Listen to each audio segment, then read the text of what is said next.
अस्सलाम वालेकुम दोस्तों, जैसा कि आप जानते हैं 29 अगस्त 2020 की सुबह पाकिस्तान के मशहूर फोक सिंगर शफाउल्लाह खान रोखड़ी इंतकाल कर गए थे, जिसकी कवरेज हम अपने चैनल के ज़रिए से अपने नाजरीन तक पहुंचा चुके हैं। आज हमने अपने नाजरीन के लिए शफाउल्लाह खान रोखड़ी मरहूम की ज़िंदगी पर एक डॉक्यूमेंट्री लेके आए हैं, जिसमें हमने शफाउल्लाह खान रोखड़ी की ज़िंदगी का हर पहलू शामिल किया है।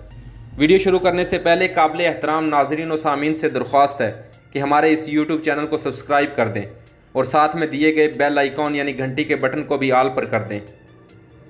शफाउल्लाह खान रोखड़ी 1960 की दहाई में पंजाब के ज़िला मियांवाली से ताल्लुक़ रखने वाले एक गांव रोखड़ी में पैदा हुए। शुरू ही से आपको मौसीकी से बहुत लगाव था, लेकिन आपके ख़ानदान में मौसीकी को कोई ख़ास अहमियत हासिल ना थी। आपके चचा और फैमिली के दूसरे मेम्बरान आपके इस फेल को बुरा गर्दानते थे। घर के माशी हालात कमज़ोर होने की वजह से वो पंजाब पुलिस में बतौर कांस्टेबल भर्ती हो गए।